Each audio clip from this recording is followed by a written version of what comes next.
अस्सलाम वालेकुम। 9th class, open your physics book, page number 90। Topic आपका है 4.8 इक्विलिब्रियम। लास्ट टॉपिक हम लोग जो है सेंटर ऑफ मास और सेंटर ऑफ ग्रेविटी जो है वो हमने कंप्लीट कर लिया था। नेक्स्ट टॉपिक आज हम स्टार्ट करेंगे। Let's start with the reading. Topic आपका 4.8 है equilibrium. We have learned how translatory and rotational motion can be caused due to the application of external forces. Now we shall see how external forces can be balanced to produce no transitional or rotational effect. We know that if a number of forces act on a body such that their resultant is zero, the body remains at rest or continues to move with uniform velocity if already in motion. The state of the body is known as equilibrium, which can be stated as a body is said to be in equilibrium if it has no acceleration. There are two types of equilibrium: static equilibrium and dynamic. A body at rest is in static equilibrium, whereas a body moving with uniform velocity is in dynamic equilibrium. An example of static equilibrium is a book lying on the table as shown in figure 4.17. Only two forces acting on it. One is its weight, W is equals to mg acting downward, and the other is Fn, the normal force that the table exerts upward on the book.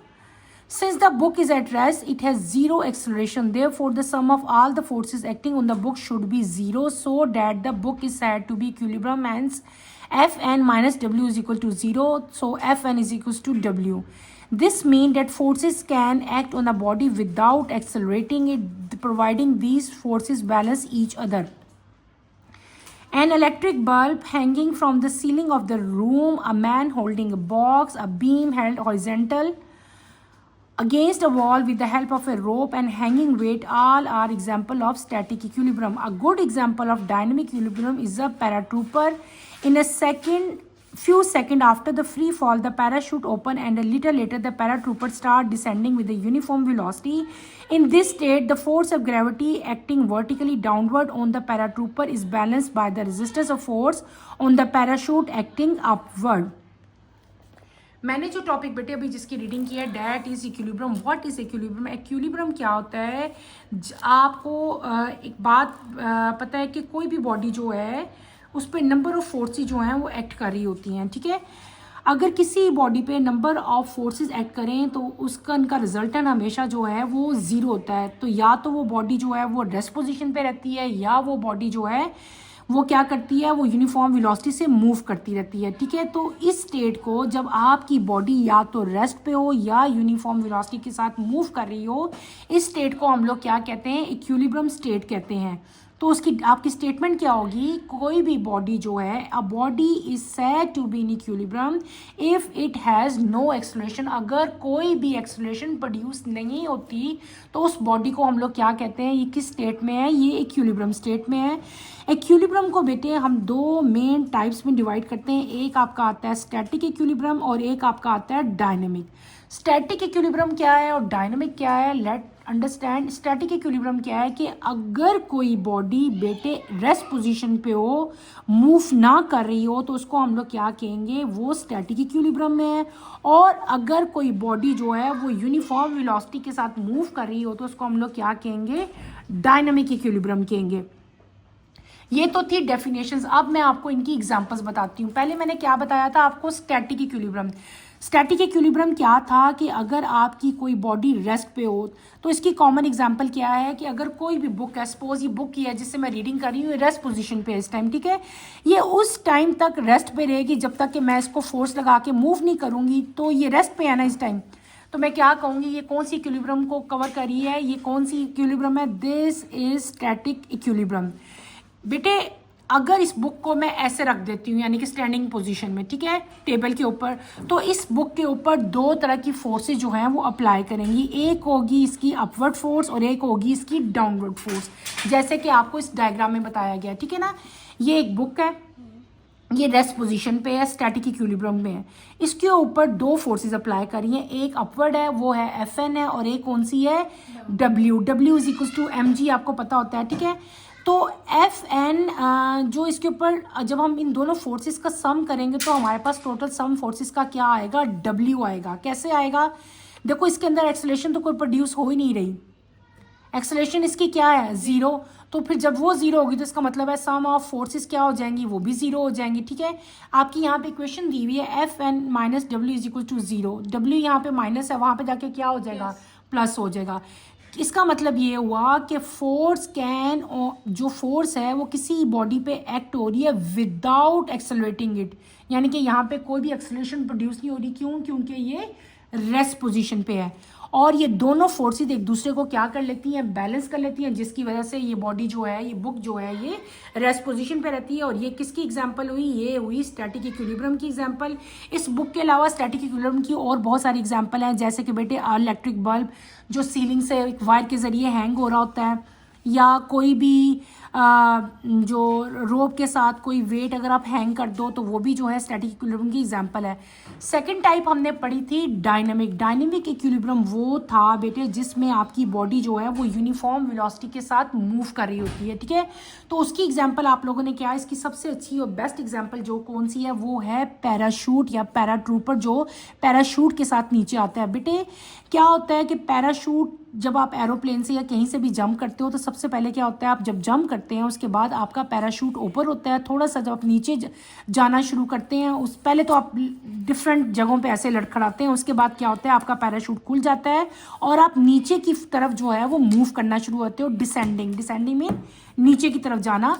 आप किसके साथ move करते हो, with uniform velocity. आपकी speed एक जैसी रहती है, यूनिफॉर्म रहती है। ठीक है, पैराट्रूपर जो है वो यूनिफॉर्म वेलोसिटी के साथ नीचे चलना शुरू हो जाता है और इस केस में दो फोर्सेस अप्लाई हो रही हैं। एक फोर्स वो होती है जिसकी वजह से आपका पैराट्रूपर नीचे जा रहा होता है, एक फोर्स वो होती है जो अपवर्ड एक्ट कर रही होती है और पैराशूट के ऊपर एक्ट कर रही होती है। ठीक है, ये दो फोर्सेस, एक वो फोर्स जो पैराट्रूपर के ऊपर एक्ट कर रही है और एक वो फोर्स जो पैराशूट के ऊपर एक्ट कर रही है, ये अपवर्ड फोर्स है, ये डाउनवर्ड फोर्स है। ये दोनों फोर्सेस क्या करती हैं, ये एक दूसरे को बैलेंस कर देती हैं और आपकी बॉडी जो है वो यूनिफॉर्म वेलोसिटी के साथ नीचे आ जाती है। ये किसकी एग्जांपल है, पैराट्रूपर की, ये डायनामिक इक्विलिब्रियम की एग्जांपल है। ठीक है, नेक्स्ट आपके पास आता है कंडीशन ऑफ इक्विलिब्रियम। कंडीशन क्या है, there are two conditions of equilibrium, बहुत ईजी है। दो कंडीशंस अभी हमने क्या पढ़ी थी, अभी हमने पढ़ी थी कि इसकी दो टाइप्स थी, वो दो इक्विलिब्रियम की हमने पढ़ी थी ना बेटे, वो दो टाइप्स थी। अब हम क्या पढ़े हैं, इसके दो कंडीशंस पढ़े हैं कि बॉडी किस टाइम हम कहेंगे, इसकी कंडीशन क्या है कि जब हम कहेंगे बॉडी जो है वो इक्विलिब्रियम में है, तो वो दो कंडीशन है, एक फर्स्ट कंडीशन और एक कौन सी, सेकंड कंडीशन। फर्स्ट कंडीशन क्या है, by Newton second law of motion F is equal to m a, if the body is in transitional equilibrium then a is equal to zero, therefore total force is equal to summation F is equal to 0. This is the mathematical form of first condition of equilibrium, which state that a body is said to be in transitional equilibrium only if the vector sum of all the external forces acting on it is equal to 0. In case of number of coplanar forces F1, F2, F3 having their resultant force is equal to F or acting on the body can be resolved into its rectangular component Fx, Fy. Summation Fx is equal to 0, summation Fy is equal to 0. Thus, first condition of equilibrium can be stated as the sum of all the component of forces along x-axis should be 0 and sum of all the component of forces along y-axis should also be 0.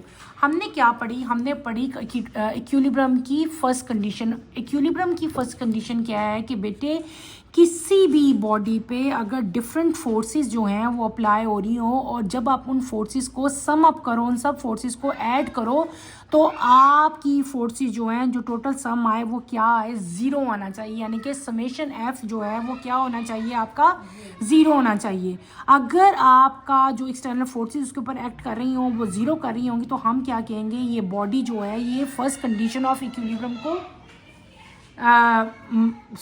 Follow कर रही है। ठीक है, आप suppose करो कि कोई body है उसके ऊपर बहुत सारी फोर्सेस अप्लाई हो रही हैं, F1, F2, F3 up to F10 हो रही हूँ, और जब मैं इन सब बॉडीज़ को एडअप करूँगी और जो हमारी समेशन F जो है अगर वो ज़ीरो आएगी तो इसका मतलब क्या होगा कि वो फर्स्ट कंडीशन ऑफ इक्विलिब्रियम को सेटिस्फाई करिए। अगर आप जो है अपनी मतलब आपकी दो डिफरेंट एंगल्स पे अप्लाई हो रही हो, एक है आपकी अलॉन्ग एक्स एक्सिस और एक है अलॉन्ग वाई एक्सिस, यानी कि चीज़ वही है, फोर्सेस वही हैं, लेकिन आप क्या एक्स एक्सिस पे आ गई और ये वाई डायरेक्शन है इसकी, ठीक है। यहाँ पे आप वाई मेंशन करते जाओ और एफ एक्स भी ज़ीरो आए, एफ वाई भी ज़ीरो आए, तो फिर आप क्या करोगे कि आपकी फर्स्ट कंडीशन कैसी होगी, द सम ऑफ, ये सम है ना, sum of all the forces along x-axis and the sum of forces along y-axis should also be zero।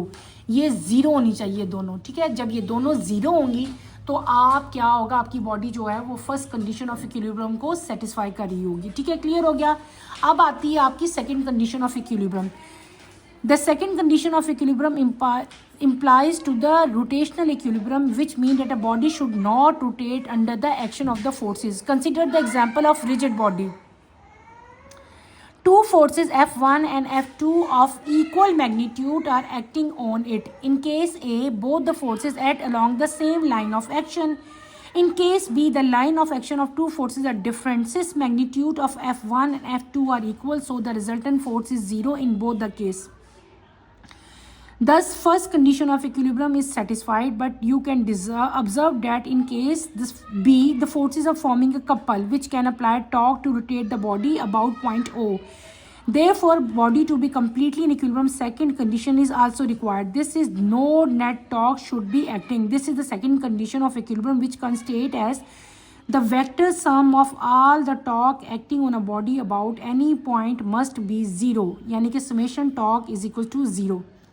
बेटे सेकंड कंडीशन ऑफ इक्विलिब्रियम क्या है कि आप सपोज करो कि आपके पास एक रिजिड बॉडी है जिसके ऊपर दो फोर्सेस अप्लाई हो रही हैं, एक F1 और एक F2, जैसे कि डायग्राम ए में आपको शो किया है। ये आपके पास कोई भी बॉडी है, इसके ऊपर दो फोर्सेस हैं, एक F1 है, एक F2 है। इस केस में क्या है कि वो दोनों फोर्सेस जो हैं वो सेम लाइन ऑफ एक्शन, उनका लाइन ऑफ एक्शन जो है वो क्या है, वो सेम है, ठीक है।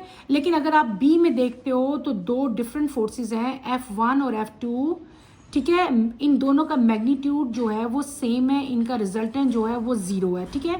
तो 10 अगर हम देखें तो हम कहेंगे कि यार ये फर्स्ट कंडीशन ऑफ इक्विलिब्रियम को सेटिस्फाई करिए, लेकिन साथ ही अगर आप ऑब्जर्व करो, अगर आप बी में देखो तो क्या है कि यहाँ पे ये फोर्सेस जो हैं एक कपल बना लेती हैं और ये ये बॉडी को रोटेट कर रही हैं, क्योंकि ये ऑपोजिट इधर उधर कर रही हैं तो ये रोटेट हो रही है, बॉडी क्या हो रही है, रोटेट हो रही है। जब कोई बॉडी रोटेट होती है तो उसके अंदर क्या चीज़ प्रोड्यूस होती है, टॉर्क प्रोड्यूस होती है। इसका मतलब ये हुआ कि किसी भी बॉडी में अगर टॉर्क प्रोड्यूस हो और वो टॉर्क जो है वो कितना होना चाहिए, ज़ीरो होना चाहिए। अगर वो टॉर्क ज़ीरो होगा तो आपकी बॉडी जो है वो सेकंड कंडीशन ऑफ इक्विलिब्रियम को सेटिस्फाई कर रही होगी, ठीक है। यानी कि इसको हम स्टेटमेंट कैसे करेंगे, the vector sum of all the torques acting on a body at any point, किसी भी पॉइंट पे किसी भी बॉडी का जितना भी टॉर्क होगा, जितना भी टॉर्क है, अगर हम उनको सम अप करें, उनको ऐड करें तो टोटल टॉर्क जो है वो आपका क्या आना चाहिए, ज़ीरो आना चाहिए। अगर आपका टॉर्क जो है ज़ीरो आता है, इसका मतलब है आपकी बॉडी जो है वो सेकंड कंडीशन ऑफ इक्विलिब्रियम को सेटिस्फाई आ रही है। मैथमेटिकली इसको हम कैसे बेटे लिखेंगे, summation T is equals to zero. ये आपकी अब दोनों बता दी हैं। First one F X is equal to zero, F Y is equal to zero, और सेकंड कंडीशन क्या बता दी, टॉर्क का जो सम है, समेशन टॉर्क जो है वो भी ज़ीरो होना चाहिए। बेटे आज की टॉपिक में हमने क्या पढ़ा, हमने इक्विलिब्रियम पढ़ा।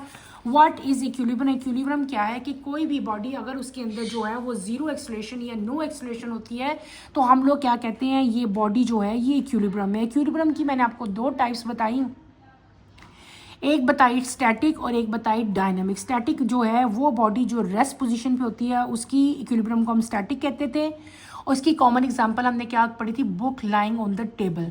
दूसरी टाइप हमने पढ़ी थी डायनेमिक। डायनेमिक वो है जिसमें आपकी बॉडी जो है वो यूनिफॉर्म वेलोसिटी के साथ मूव कर रही हो। उसकी कॉमन एग्जांपल हमने क्या पढ़ी थी, पैराट्रोपर की हमने कॉमन एग्जांपल पढ़ ली थी। उसके बाद हमने नेक्स्ट टॉपिक पढ़ा था कंडीशन ऑफ इक्विलिब्रियम। तो there are two conditions of equilibrium. First condition क्या थी कि अगर sum of all the external forces जो हैं वो ज़ीरो होंगे तो आपकी body first condition of equilibrium को सेटिस्फाई करेगी। और सेकेंड कंडीशन में इसकी मैथमेटिकल टर्म कैसी थी, summation F X and summation F Y is equal to zero. फिर हम आए थे सेकेंड कंडीशन ऑफ इक्विलिब्रियम पे। सेकेंड कंडीशन मैंने क्या बताई थी कि if all the torque acting on a body, किसी भी बॉडी पे जितना भी टॉर्क प्रेजेंट है, अगर उसका सम जो है वो ज़ीरो आएगा तो आपकी सेकंड कंडीशन जो है इक्विलिब्रियम की वो सेटिस्फाई होगी, ठीक है। और इसको हम लोग कैसे मैथमेटिकली राइट करते थे, summation T is equals to zero, यानी कि टोटल टॉर्क जो है वो किसी बॉडी पे जो एक्ट होगा वो क्या होगा, मस्ट बी ज़ीरो। ये टॉपिक आपने अच्छी तरह से करके आना है। इस टॉपिक में कोई भी कंफ्यूजन हुई, कोई प्रॉब्लम हुई तो आपने मेरे से लाजमी क्वेश्चन करना है, ठीक है। नेक्स्ट लेक्चर की नोटिफिकेशन के लिए आप चैनल को शेयर करें, लाइक करें और सब्सक्राइब करें। अल्लाह हाफिज़ 9th क्लास।